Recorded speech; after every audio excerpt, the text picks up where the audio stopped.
Hello friends, welcome to Exam Planet. तो आज है फोर्थ में और आज हम बात करेंगे फोर्थ में के बैंकिंग अवेयरनेस के बारे में। ठीक है, तो आज आपको मेरी पहली स्लाइड देख के लग गया होगा बहुत इंटरेस्टिंग खबरें हैं। ठीक है, जैसे सारा परिधा की खबर है, अमित मिस्त्री की खबर है, ये आरबीआई के नए गवर्नर अपॉइंट हुए उसकी खबर है, और ये दुनिया की सबसे बड़ी प्लेन है उसका सेकंड टेस्ट रन हुआ है वो खबर है। अमित मिस्त्री को आप जानते होंगे, नाम से नहीं जानते होंगे तो इनकी शक्ल से आप जानते होंगे।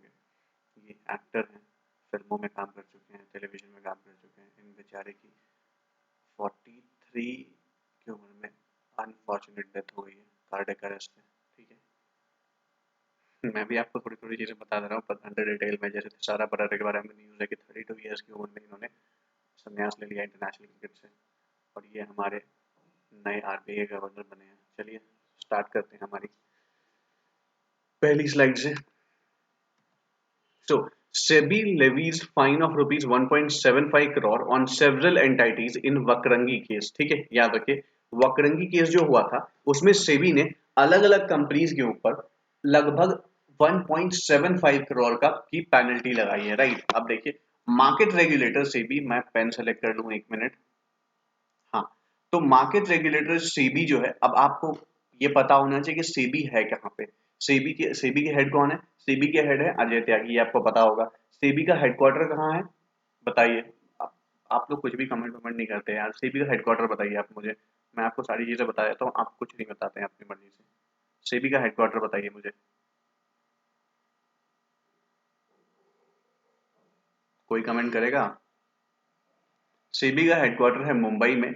सेबी के जो हेड हैं वो हैं अजय त्यागी। ठीक है, अजय त्यागी को एक्सटेंशन मिला था, अगर आपको याद होगा, आपने पढ़ा होगा, तो अजय त्यागी को एक्सटेंशन मिला था। उनका टेन्योर खत्म हो चुका है, बट बिकॉज ऑफ कोविड-19, ठीक है, नए नए बंदे को अपॉइंट नहीं किया जा सकता है या सरकार के पास इतना टाइम नहीं है फिलहाल, तो सरकार ने उनके टेन्योर को, अजय त्यागी के टेन्योर को बढ़ा दिया था। राइट, तो market regulator SEBI on April 26 imposed a total fine of 1.75 crore on several entities for indulging in fraudulent trading in the script of Vakrangee limited. ठीक है, वकरंगी लिमिटेड वाले केस में जो कंपनी है उन कंपनियों के ऊपर 1.75 करोड़ की पेनल्टी लगाई गई है। किसकी तरफ से? सेबी की तरफ से। क्यों? क्योंकि वो जो है वो फ्रॉडुलेंट ट्रेडिंग में उनका इन्वॉल्वमेंट पाया गया था। जो ट्रेड करते हैं ना आपस में, ठीक है, अलग अलग चीजों पे, उसमें वो गलत तरीका, जो स्टैंडर्ड प्रोटोकॉल है जो सेट बाय सेबी है कि आपको यही फॉलो करना है, वो उसको फॉलो नहीं कर रहे थे, वो उसको उसका ब्रीच कर रहे थे। जिसके बाद सेबी के नजर में ये बात आई और सेबी ने उनके ऊपर सवा, ये कितने बोलते हैं मैडम, 1.25 करोड़ बोलते हैं? नहीं नहीं, हिंदी में आई, छोड़ो हिंदी में मुझे नहीं पता, 1.75 करोड़ की पेनल्टी लगा दी गई है। ठीक है, आगे चलते हैं। The entities have violated prohibition of fraudulent and unfair trade practices norms, SEBI said in 3 separate orders। मैंने क्या बोला? उन्होंने बेसिकली जो एक गाइडलाइंस होती है ट्रेड करने की, उस गाइडलाइंस को वो फॉलो नहीं कर रहे थे। वो अलग अलग रूट के थ्रू ट्रेड कर रहे थे जो सेबी के गाइड जो सेबी की गाइडलाइंस के खिलाफ हैं। तो इन्हीं सब कारणों की वजह से इनके ऊपर 1.75 करोड़ रुपए की पेनल्टी लगाई गई है। कूल, आगे बढ़ते हैं। The probe found that the connected entities traded in the script of Vakrangi and created a misleading appearance of trading in the script। Basically उन्होंने क्या किया कि हाइप क्रिएट करने के लिए, ठीक है, जो एक्चुअली में नहीं है, ठीक है, जो एक्चुअली में नहीं है उसको दिखाने के लिए, ताकि लोगों को मिसलीड किया जा सके ट्रेड के थ्रू और अपनी ट्रेड बढ़ाई जा सके, उसके लिए उन्होंने डिफरेंट मार्केटिंग स्ट्रेटजीज यूज करी जो अनएथिकल थी, जो सेबी की नजर में अनएथिकल है। इन्हीं सब कारणों की वजह से सेबी ने 1.75 करोड़ की पेनल्टी लगाई है। ठीक है, without any intention of change in ownership of the security by entering into synchronised traders at the relevant times. ठीक है, उन्होंने अलग अलग चीजें, अलग अलग टेक्निक्स, अलग अलग मतलब शाम दाम दंड भेद सारे तरीके अपना लिए अपने बिजनेस को बढ़ाने के लिए। ठीक है, जो सेबी की नजर में गलत थी। ठीक है, एज पर 2 ऑर्डर्स, अब देखिए इसमें डिटेल दी गई है कि जो पेनल्टी लगाई गई है वो किस तरीके से लगाई गई है। As per 2 orders, a group of 22 connected entities and a group of 16 entities face a fine of rupees 50 lakh each. Okay, तो 22 कनेक्टेड एंटाइटीज को और 16 एंटाइटीज ऐसी हैं जिनको 50 लाख ईच की पेनल्टी लगाई गई है। Another order has imposed a fine of rupees 75 lakh on the connected group of 27 entities। और जो 27 एंटाइटीज है उनके ऊपर 75 लाख रुपए की पेनल्टी लगाई गई है। ठीक है, याद रखिए 50 लाख की वहां लगाई गई, 75 लाख की यहां लगाई गई है। ठीक है, तो ऐसे करके टोटल 1.75 करोड़ रुपए की पेनल्टी लगाई गई है, सेबी ने लगाई है। ये किसके ऊपर? वकरंगी केस से जुड़े जितनी भी एंटाइटीज हैं उनके ऊपर। क्यों? क्योंकि वो फ्रॉडुलेंट अनफेयर ट्रेड को प्रमोट कर रहे थे और वो उसका यूज करके अपनी प्रॉफिट बनाने की कोशिश कर रहे थे, जिसकी वजह से सेबी ने 1.75 करोड़ की पेनल्टी लगाई है अलग अलग कनेक्टेड एंटाइटीज के ऊपर। चलिए मूव करते हैं नेक्स्ट स्लाइड पे। Neo bank 5 partners with Federal Bank to open instant saving account. सबसे पहले आपको ये पता होना चाहिए कि नियो बैंक क्या होता है। जो लोग वीडियोस देख रहे हैं पहले से, उनको पता होगा कि मैंने उनको इससे पहले की वीडियोस में बताया है व्हाट इज नियो बैंक। सोचिए, आपको याद होगा मैंने बहुत पहले आपको बताया था, बहुत पहले नहीं मतलब शायद 10-12 वीडियोस पहले, 8-10 वीडियो पहले मैंने आपको बताया नियो बैंक वो बैंक होती हैं जो सारी बैंकिंग फैसिलिटीज आपको प्रोवाइड करती हैं, बट उनका कोई भी बैंकिंग ब्रांच नहीं होता है। वो ऑनलाइन डील करती हैं, डिजिटली डील करती हैं। A bank which offers all the banking facilities except उसके पास कोई अपना अपना जो कोई ब्रांच नहीं होता है। ठीक है, neo bank is a kind of digital bank without any branches, कोई ब्रांच नहीं होता है उनका। rather than being physically present at a specific location, neo banking is entirely online, याद रखना। It's a wide umbrella of financial services providers who today's tech savvy customers. Okay, वो basically उनको custom target करते हैं जो tech savvy customers हैं। तो neo bank याद रखना वो बैंक होती है जिसका कोई भी फिजिकल ब्रांच अवेलेबल नहीं होता है, ये सिर्फ टेक्नोलॉजी के थ्रू ही अवेलेबल होती है, याद रहे। ठीक है, तो अब खबर यह है कि नियो बैंक 5 जो है उसने पार्टनरशिप करी है किसके साथ? फेडरल बैंक के साथ, to open instant saving account. उन्होंने फेडरल बैंक जिसका कि अपने ब्रांचेस हैं, याद रखिए नियो बैंक के ब्रांचेस नहीं होते हैं, फेडरल बैंक के ब्रांचेस हैं। तो नियो बैंक 5 ने पार्टनरशिप करी है फेडरल बैंक के साथ ताकि वो इंस्टेंट सेविंग अकाउंट खोल सके, वो भी 3 मिनट के अंदर, याद रखिएगा। ठीक है, तो ये जो सिचुएशन है, नियो बैंक ने बोला कि हम 3 मिनट्स के अंदर अंदर अकाउंट खोल देंगे आपकी। ठीक है, तो Fi the Bangalore based neo bank, Fi जो है ये एक बैंगलोर बेस्ड नियो बैंक है for salaried millennials, salaried personals के लिए, has announced its partnership with Federal Bank to issue an instant saving account equipped with a debit card in 3 minutes। ठीक है, उन्होंने बोला है कि हमने, फाई जो एक नियो बैंक है बैंगलोर बेस्ड, उसने बोला है कि हमने फेडरल बैंक के साथ पार्टनरशिप करी है। किस लिए पार्टनरशिप करी? ताकि हम सैलरीड एम्प्लॉइज को, जो भी सैलरीड एम्प्लॉइज हैं, उनको हम 3 मिनट के अंदर अकाउंट खोल के दे पाए with a debit card facility। ठीक है, तो ये खबर थी basically. Five are established to help people get better with money and to create an intelligent bank layer that helps millennials understand their money, save more and spend intelligently। तो ये basic चीज है कि फाइव क्यों खुला था, अच्छे अच्छे कारणों की वजह से खुला था, मनी सेव करने की आदतों की वजह से खुला था, स्पेंड इंटेलिजेंटली, सब एम ही बातें हैं ये, ऐसा ऐसा सवाल आते नहीं है। ठीक है, जो इंपॉर्टेंट थी वो मैंने आपको बता दी कि नियो बैंक ने पार्टनरशिप करी है फेडरल बैंक के साथ, किस लिए? ताकि वो ओपन कर पाए इंस्टेंट सेविंग अकाउंट 3 मिनट के अंदर। किनके अकाउंट खुल जाएंगे इसमें? सैलरीड पर्सनल्स के। ठीक है, अब खबर ये इंपॉर्टेंट है, इसके बाद देखिए थर्ड वाला जो है, फाउंडेड इन 2019। अब आपसे पूछा जाएगा नियो बैंक 5 कब स्टेब्लिश हुई थी? ये 2019 में स्टेब्लिश हुई थी। 5 is a brain child of ex Googlers who pioneered Google Pay. Okay, जिसने गूगल पे बनाया था, ये उसके दिमाग की उपज थी neo bank 5। It offers an interactive, personalised and transparent digital banking experience. ये transparent digital banking experience provide करता है। Users gain access to a new age saving account and money management tools with features that help users know their money, grow their money and organize their funds। Cool। Users gain access to the new age saving account। Users जो है वो access gain करता है with the new age saving account and money management tools with features that help users know their money, grow their money and organize their funds। Cool। चलिए move करते हैं next slide पे। T Ravishankar appointed deputy RBI governor to succeed BP Kanungo को, याद रख लीजिए। अभी बता देता हूँ, 50 सवाल जो एसबीआई क्लर्क मेंस में आएंगे उसमें से एक सवाल ये है, लिख के रख लो। Who has been appointed as the new deputy governor of RBI? और अगर ये नहीं पूछा जाएगा तो ये पूछा जाएगा कि टी रविशंकर जो आरबीआई के नए डेप्यूटी गवर्नर बनाए गए हैं, उनको किन की जगह पे बनाया गया है? तो बीपी कानून को रिटायर हो गए हैं, उनकी जगह पे नए डेप्यूटी गवर्नर बनाए गए हैं T Ravishankar. The appointment committee of the union cabinet on Sunday confirmed T Ravishankar for the post of deputy governor of reserve bank of India. ठीक है, Shankar currently serves as the executive director in charge payments and settlement। Shankar जो है अभी भी RBI में ही काम करते हैं, याद रखना।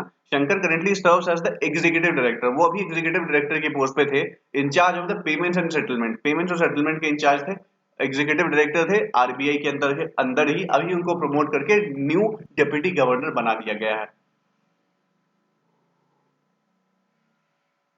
Shankar has been appointed to the post of Deputy Governor of the RBI for a period of 3 years। 3 साल के पीरियड के लिए, यहाँ पे मैं 3 years लिखना भूल गया, 3 साल के पीरियड के लिए उनको बनाया गया है deputy governor. The other three deputy governors are Michael Devratt Patra, who heads the all important monetary policy department। Michael Devratt Patra जो है MPC डिपार्टमेंट जो होते हैं ना, मॉनेटरी पॉलिसी कमेटी डिपार्टमेंट को हेड करते हैं। Mukesh Kumar Jain, that is MK Jain, जो कि आपको याद होगा बहुत पहले एक दूसरे बैंक के CMD हुआ करते थे। कौन से बैंक के हुआ करते थे, याद कीजिए। छोड़ो, वो सवाल पूछा नहीं जाएगा, वो आज से थी 2-3 साल पहले MK जैन हुआ करते थे, आई थिंक IDBI बैंक के CMD, if I am not sure, kindly check it.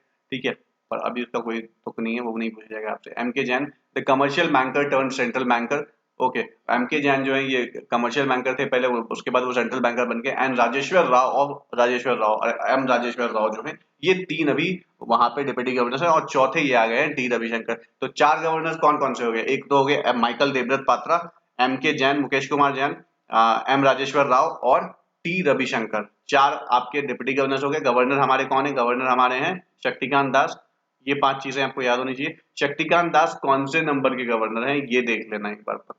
चलो move on to the next slide. Motilal Oswal, PE, buys minority stake in Fincare Small Finance Bank for about 185 crore। तो मोतीलाल ओसवाल जो company है, उसने क्या किया है, private equity जो है उसने बाय की है, प्राइवेट इक्विटी किसमें, फिनकेयर स्मॉल फाइनेंस बैंक में छोटा स्टेक खरीदा है 185 करोड़ में। ठीक है, तो Motilal Oswal private equity, Motilal Oswal private equity, जिसको हम शॉर्ट फॉर्म में मोब भी बोलते हैं, has picked up a minority stake in Fincare small finance bank. उसने एक माइनॉरिटी स्टेक खरीदा है किसमें, फिनकेयर स्मॉल फाइनेंस बैंक में, फॉर $25 मिलियन। $25 मिलियन का खरीदा है, जिसकी वैल्यू इंडियन करेंसी में होती है 185 करोड़ रुपए, थ्रू अ सेकेंडरी एक्विजिशन के through. The deal was done by the Indian Business Excellence Fund 3। The deal was done by Indian Business Excellence Fund 3, a fund managed and advised by MOP. It is said in a statement. A fund which is managed and advised by MOP, it said in a statement. Fincare Small Finance Bank is a Bangalore-based MFI NBFC turned small finance bank. Fincare Small Finance Bank is a Bangalore-based, ठीक है, Fincare Small Finance Bank जो है ये एक Bangalore-based MFI NBFC turned small finance bank है। ठीक है, चलिए खबर सिर्फ इतनी सी कि मोतीलाल ओसवाल प्राइवेट इक्विटी ने 185 करोड़ रुपए का, जिसको हम $25 मिलियन भी बोलते हैं, उसका स्टेक खरीदा है किसमें, स्मॉल फाइनेंस बैंक में, फिनकेयर स्मॉल फाइनेंस बैंक में। चलिए मूव ऑन। अब देखिए क्विक न्यूज का सेगमेंट आज थोड़ा सा लंबा है, क्योंकि मुझे कुछ अच्छी अच्छी खबरें मिल गई थी, तो मैंने इसको साथ में रख लिया। बहुत अच्छी अच्छी खबरें हैं, याद रखिए। क्विक न्यूज वाले सेगमेंट में सबसे पहला जो इंपॉर्टेंट खबर जो आपको मैंने ऊपर ही दिखाई थी फर्स्ट पेज में, हमारे श्रीलंका के ऑलराउंडर हैं थिशारा परेरा।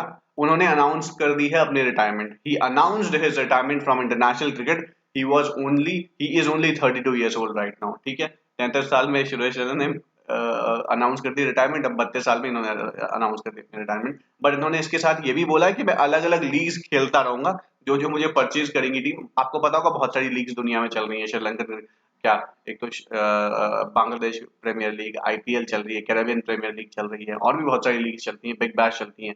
तो इसने बोला मैं खेलता रहूंगा उसमें। ठीक है, Lewis Hamilton wins Portuguese grand prix after spectacular overtakes. ठीक है, लुइस हैमिल्टन जो है उन्होंने पोर्टुगीज ग्रॉ प्री जीत लिया। अब मैंने क्यों लिखा है स्पेक्टेकुलर ओवरटेक्स, मैं आपको बता रहा हूँ। लुइस हैमिल्टन जब इस रेस में भाग मतलब पार्टिसिपेट कर रहे थे, तो वो पहले 3rd या 4th रैंक पे थे, बट उन्होंने वल्टेरी बोटास को और भी 2-3 ड्राइवर्स थे, उनको ओवरटेक करके ये हासिल किया है। राइट, ठीक है, तो ये बहुत इसलिए ये बहुत अच्छी पोजीशन थी। जो वहाँ एक्सपर्ट थे उन्होंने भी बोला कि इन्होंने बहुत अच्छी ड्राइविंग करी है, और अच्छा इसलिए इनको ये फर्स्ट रैंक हासिल हुआ है। तो लुइस हैमिल्टन विंस पोर्टुगीज ग्रां प्री आफ्टर स्पेक्टेकुलर ओवरटेक्स। ठीक है, the largest aircraft in the world with a wingspan of 117 meter has successfully completed a test flight in California। याद रखिए, ये लार्जेस्ट एयरक्राफ्ट है दुनिया का जिसकी विंग स्पैन जो है 117 मीटर की है। 117 मीटर जो है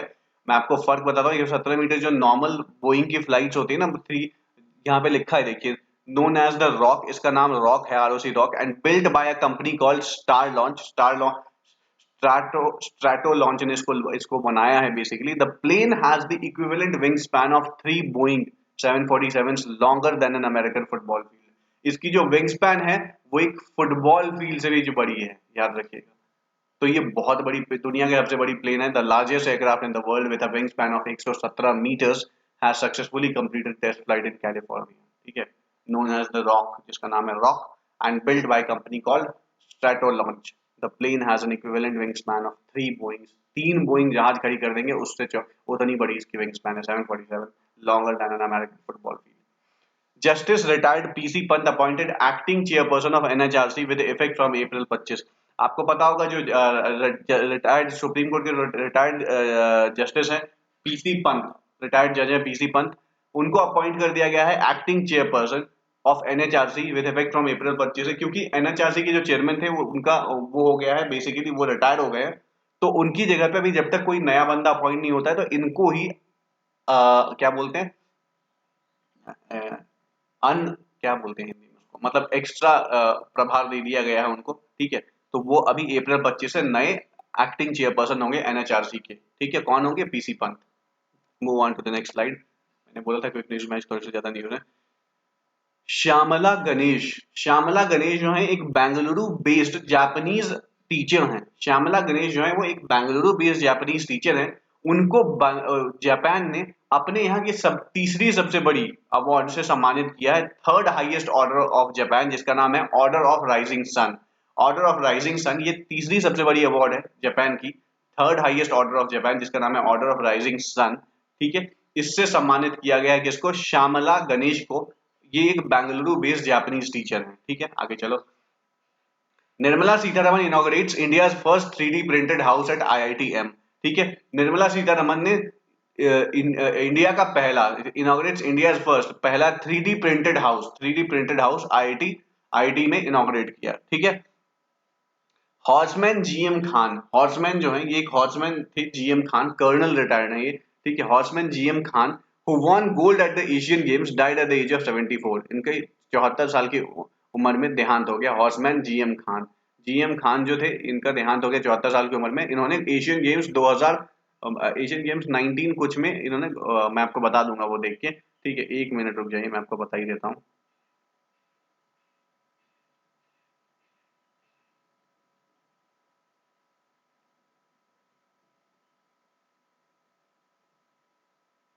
देखिए मिल गई मुझे ये खबर। ये खबर है बेसिकली कि horseman G M Khan who won gold at the Asian Games died at the age of 74। ये तो मैंने आपको बता दिया है। अब हैं कौन? ये कर्नल रिटायर्ड गुलाम मोहम्मद खान, इनका नाम था जीएम खान का। Colonel retired Ghulam Mohammad Khan won the gold medal at the 1982 Asian Games में, इन्होंने गोल्ड मेडल जीता था। इनका अभी देहांत हो गया है एट द एज ऑफ 74, 74 की उम्र में इनका देहांत हो गया है, ठीक है। Popular Gujarati and Hindi film actor Amit Mistry died on Friday morning after suffering a major cardiac arrest. He was 47, 43 मैंने आपको स्टार्टिंग में बोला था, सॉरी गलती होगी, 47 था। पर ये भाई साहब आप देख रहे हो, मतलब इस एक्टर को तो मैंने देखा हुआ, ये अभी कुछ शोज भी आते थे इसके। 47 की उम्र में लोग मर जा रहे हैं यार, सीरियसली बहुत अफसोस है इसके लिए। कोई बात नहीं, चलिए। आप सबने इनको पहचाना होगा, देखा होगा, ठीक है। World press freedom day celebrated on 3 May. World press freedom day जो 3 मई को मनाया जाता है इंडिया में। और इंडिया की हालत 180 कंट्रीज में 144वें नंबर पे प्रेस फ्रीडम में इंडिया की आती है। तो छोड़ दीजिए प्रेस फ्रीडम की, क्या ही बात करें इंडिया में, ठीक है। तो चलिए, थैंक यू सो मच, आज की वीडियो यहीं खत्म होती है। आई होप आपको वीडियो पसंद आई होगी। पसंद आई हो तो प्लीज लाइक कीजिए, सब्सक्राइब कीजिए चैनल को, और बने रहिए हमारे साथ। मैं आपको ऐसे ही रोज बैंकिंग की वीडियोस देता रहूंगा जब तक एग्जाम्स नहीं आएंगे, और उस समय तक आई होप आपकी पूरी बैंकिंग खत्म हो चुकी होगी। मैं पहले बता रहा हूँ, वीकली और मंथली बैंकिंग कवर करने का कोई फायदा नहीं है, ठीक है। पर्सनल एक्सपीरियंस से बता रहा हूँ, डेली बैंकिंग कवर करनी पड़ेगी। और अगर आप डेली बैंकिंग कवर करोगे, जैसे आपने आज मेरी वीडियोस देखी हैं, ठीक है, आप पढ़ लीजिए इसको, पर कल आप एक रिवाइज मोड में वापस देखिए वीडियो, राइट। मैं आपको बोल रहा हूँ, कल आप हो सकता, कल आप इंटू टू, मतलब 2 की स्पीड पे देखिए, पर देखिए आपकी रिवाइज हो जाएगी। कम से कम एक वीडियो को आपको 3 बार देखना है, ठीक है। तब जाके ये वीडियो आपके दिमाग में बैठेंगी और आप एग्जाम में गलती नहीं करके आओगे। मैं आपको फिर बता रहा हूँ, बहुत इंपॉर्टेंट है। लोग कुछ भी बोले, करंट अफेयर से ज़्यादा सवाल आते हैं, इससे आते हैं, उससे आते हैं। भाई बैंकिंग के सवाल जो इस महीने के हैं वो तो करंट में भी काउंट होंगे, बैंकिंग में भी काउंट होंगे।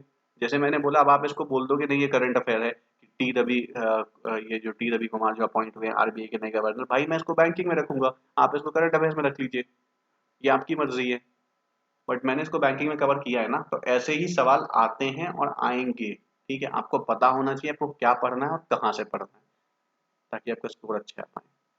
बाकी आपकी मर्जी है, आप डिसाइड कीजिए। Thank you so much. चलिए मिलूंगा अब मैं कल आपसे 5 तारीख की बैंकिंग अवेयरनेस के साथ। Bye bye.